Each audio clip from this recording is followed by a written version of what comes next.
চীনের কারণে ভয়াবহ হরপা বান নেপালে ত্রাতা হয়ে গিয়েল ভারত। পাঠানো হলো কয়েক কোটি ত্রাণ সামগ্রী। এখনো নিখোঁজ প্রায় ৩৮৪ জন, যার মধ্যে ভারতীয়দের সংখ্যা ১৪১। নেপালের রাসুয়া জেলার ভোটেকোষী নদীতে বুধবার সকালে আচমকাই জলস্তর বেড়ে যায়। তিব্বত সীমান্তের কাছাকাছি এই এলাকায় প্রথমে ভূমিকম্প হয়, তারপর তুষার ধস, আর তারপরই মাত্র কয়েক মিনিটের মধ্যে হরপা বান। সবচেয়ে বড় আশঙ্কা, নিখোঁজের সংখ্যা আরও বাড়তে পারে। নিখোঁজ ভারতীয়দের মধ্যে কলকাতার একটি পর্যটক দলের ৩২ জনও রয়েছেন।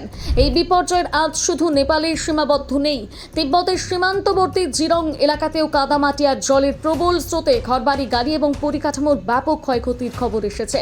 এখন প্রশ্ন, এত ভয়ঙ্কর হরপা বান কেন হলো?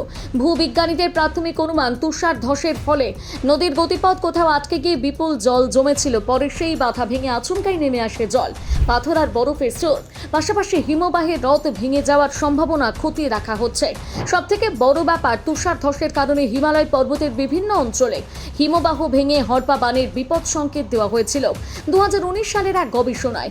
আর এই ঘটনা ফের সামনে আসছে হিমালয়ের পরিবেশগত সংকটের প্রশ্ন। হিমবাহ দ্রুত গলছে, বাড়ছে হিমবাহ হ্রদ, আর জলবায়ু পরিবর্তনের সঙ্গে বাড়ছে হরপা বান ও ভূমিধসের ঝুঁকি। এদিকে বিপর্যয়ের পর সতর্ক ভারতও। প্রধানমন্ত্রী নরেন্দ্র মোদী নেপালের প্রধানমন্ত্রীর সঙ্গে কথা বলে পাশে থাকার আশ্বাস দিয়েছেন। ভারত পাঠিয়েছে 10 টন ত্রাণ সামগ্রী ও জরুরি ওষুধ। উদ্ধার কাজের জন্য প্রস্তুত রাখা হয়েছে ভারতীয় বাহিনীও। বিহার, উত্তরপ্রদেশ ও উত্তরাখণ্ডের সতর্কতা জারি হয়েছে, কারণ নেপাল থেকে নেমে আসা নদীগুলোর জল ভারতের বিস্তীর্ণ এলাকায় প্রভাব ফেলতে পারে। আর সবচেয়ে বড় প্রশ্ন, হিমালয়ের এই একের পর এক বিপর্যয় কি শুধুই প্রাকৃতিক দুর্যোগ, নাকি জলবায়ু পরিবর্তনও অপরিকল্পিত উন্নয়নের ফল?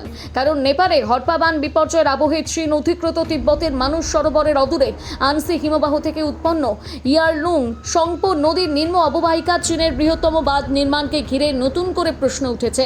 আবার একটি রিপোর্টে প্রকাশ করা হচ্ছে, এই হরপা বান তিব্বতে আগে এসেছিল, যা চীন নেপালকে জানায়নি। জানালে অন্তত ৪৫ মিনিট হাতের সময় পেত নেপাল সরকার। আপনাদের কি মনে হয়, এই হরপা বান কি শুধুই প্রাকৃতিক বিপর্যয়, নাকি এর জন্য দায়ী মানুষের উন্নয়ন? জানাতে ভুলবেন না আপনার মতামত কমেন্ট করে।